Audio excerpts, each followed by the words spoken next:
You tap your card. The machine beeps. You walk away with a coffee in your hand. No cash change pockets. No haggling happened. You didn't even think about it.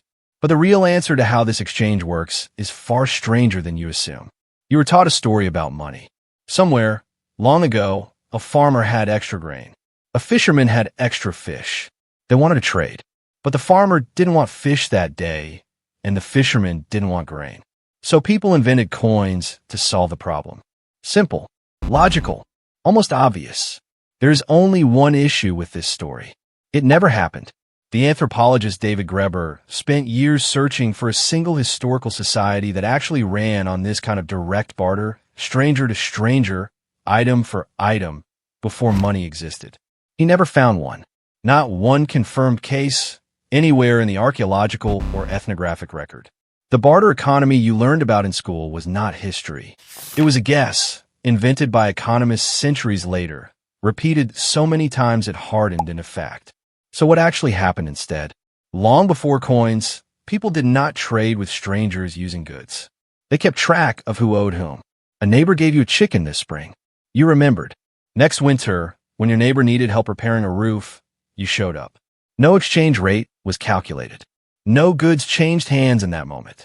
What existed instead was memory, obligation, trust that the debt would eventually even out, sometimes over years, sometimes never fully, because the relationship itself mattered more than the balance. The anthropologist Caroline Humphrey studied barter systems directly, including in regions of Nepal and Mongolia where outsiders assumed old-fashioned trading still took place.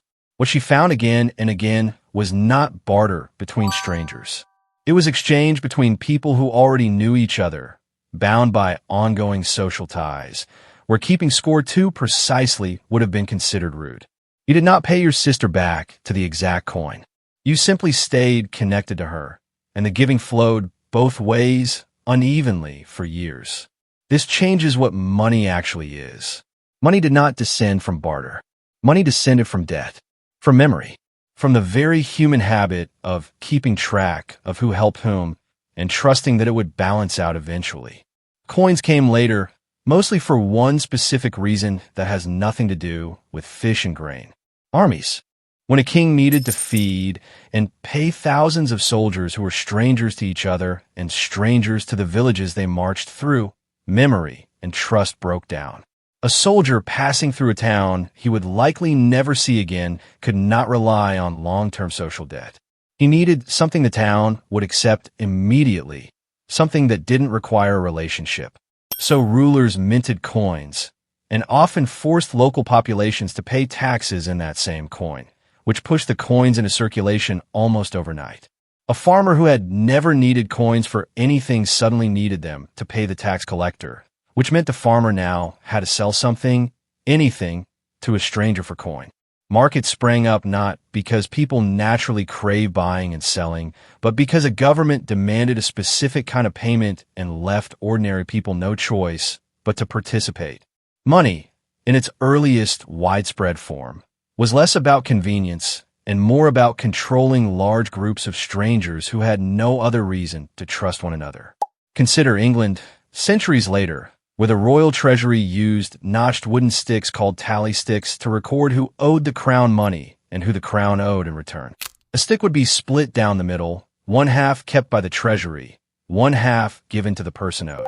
When the two halves were brought back together, the debt was proven, because no two pieces would split by hand would ever match any other pair.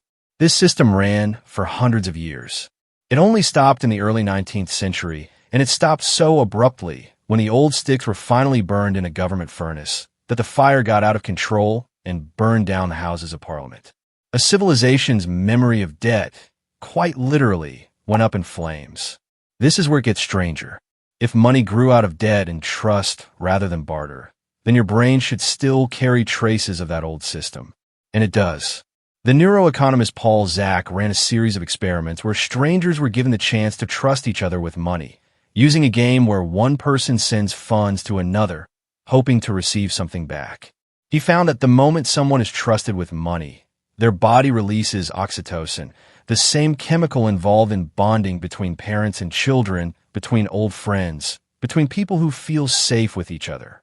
Trusting someone with money, even a small amount, even for a few minutes in a lab, triggers the same biological signal your brain uses for close relationships. In follow-up experiments, Zach found something even stranger. The people who received higher oxytocin spikes were more likely to reciprocate, sending money back even when nothing forced them to. The chemical wasn't just a side effect of the exchange. It appeared to be part of what made the exchange work at all, nudging strangers to behave for a few minutes like people who owed each other something.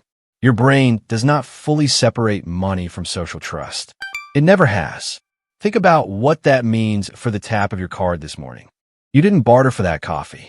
You extended a tiny, automatic thread of trust into a system so large you'll never meet most of the people involved.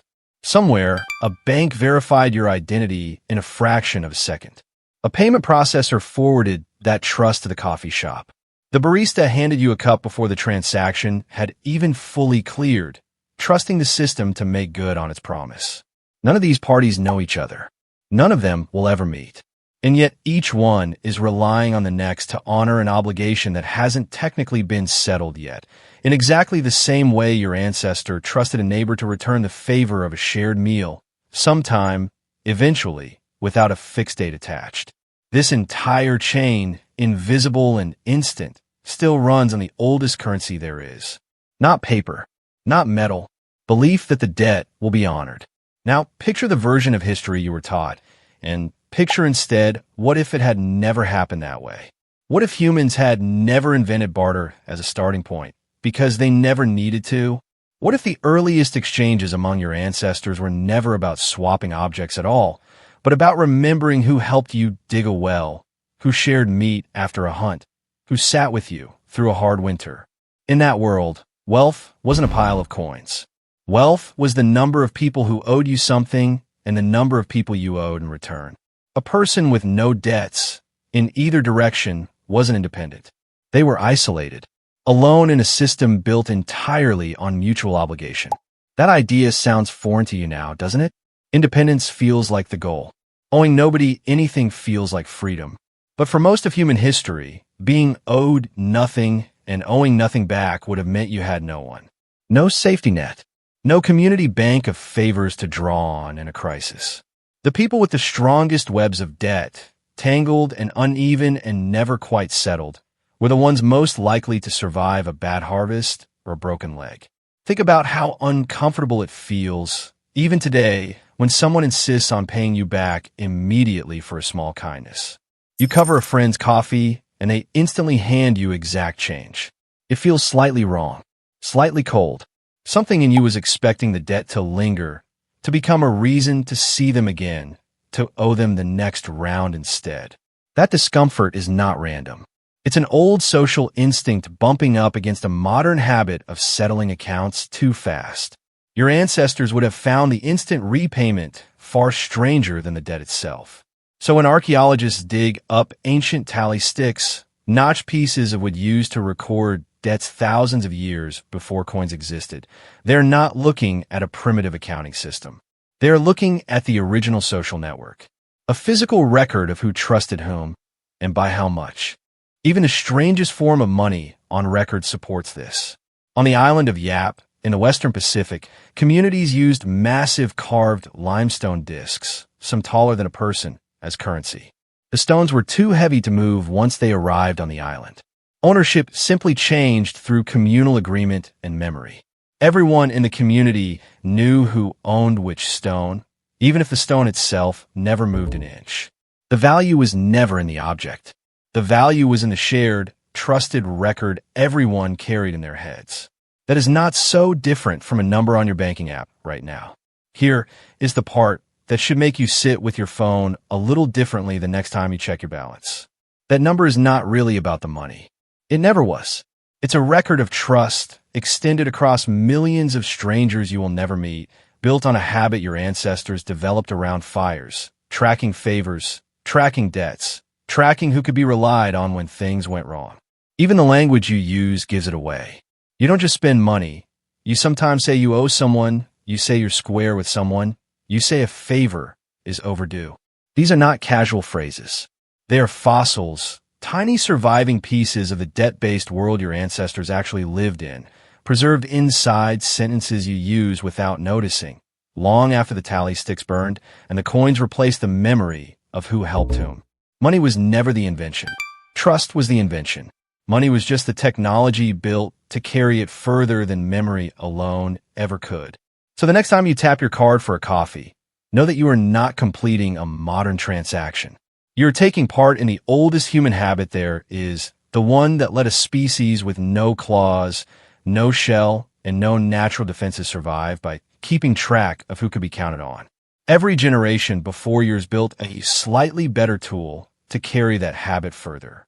Notched sticks, carved stone, minted coin, paper, and now a silent signal pass between machines in less than a second. The tool keeps changing. What's actually carrying does not. The coffee is new. The beep is new. The trust underneath, it is as old as you are.